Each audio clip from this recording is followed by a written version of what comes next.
Աստված տվել է կամք։ Եվ մենք ունենք կամք։ Իրականում մենք չունենք կամք, մենք ունենք, բայց մեր կամքը պետք է լինի կամ Աստծո մեջ, կամ սատանայի։ Շատ անգամ մեզ թվում է, թե դա մենք ենք տենց ուզում։ Երբ որ մենք հակառակ ենք ապրում Աստծուն, բայց իրականից դա սատանան է, որ մեզ խաբել է։ Հասկանում ես, օգտագործում է մեր հպարտությունը, մեր եսասիրությունը, շատ տարբեր բաներ։ Մեր կամքը կամ Աստծո մեջ է, կամ սատանայի ձեռքերում է։ Եթե դու այսօր Աստծո կամքի մեջ չես ապրում, ես մի ցավոտ բան քեզ կասեմ։ Դու սատանայի կամքի մեջ ես։ Դու խաղալիք ես նրա ձեռքերի մեջ, որ պահին ինչ ուզի էներգա։ Սիրելիս, եթե դու ազգային ժողովի աշխատող լինեիր,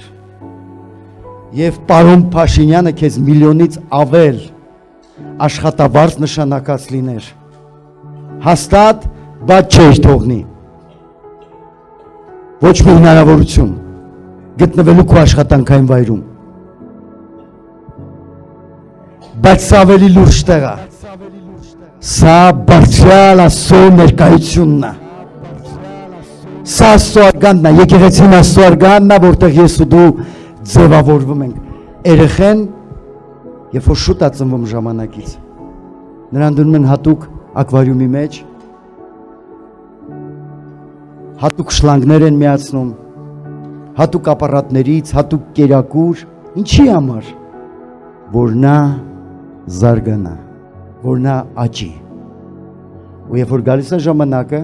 այդ ամենը հեռացնում են։ Հիմա սիրելիս, եկեղեցին դա ես ու դու ենք,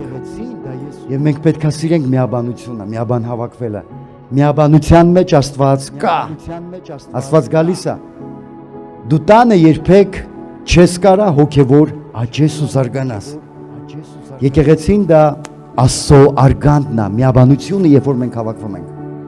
որտեղ ես ու դու ձևավորվում ենք, եթե չլինի եկեղեցին, չեն բարձրանա ծառայողներ, չի լինի փրկություն, եկեղեցին դա ճանապարհ է,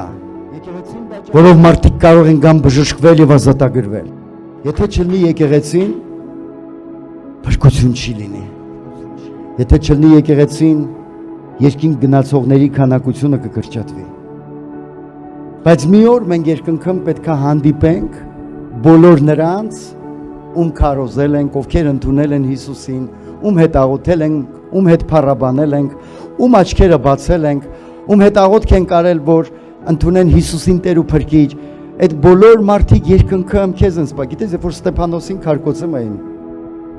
հավատքի համար, Ստեփանոսը կանգնեց, նայեց երկինք, նրա հոգևոր աչքերը բացված էին արդեն։ Ու նա ինչ ասավ։ Ասավ, տեսնում եմ Աստծո որդուն կանգնած գահի մոտ, Աստծո որդուն կանգնած գահի մոտ։ Էլ ոչ մի ցավ, ոչ մի վախ նրան չէր կարող ստիպել ետ քաշվել հավատքից։ Այն ինչին, որ հավատացել էր, ֆիզիկական աչքերի առաջ բացվել էր երկինքը, եւ նա չէր վախենում այն ոհմակից, որոնք քարկոծում էին իրան, որոնք սպանում էին։ Նա դուրս եկավ իր մարմնից, մարմին, որը հող պետք է դառնար, եւ մտավ երկինք։ Նա գնաց երկինք։ Ու այնքան կարևոր է, որ մենք ամեն մեկս մտածենք դրա մասին, հոգևոր աշխարհի մասին, հոգևոր աշխարհի մասին, հոգևոր աշխարհի մասին, հոգևոր աշխարհի մասին։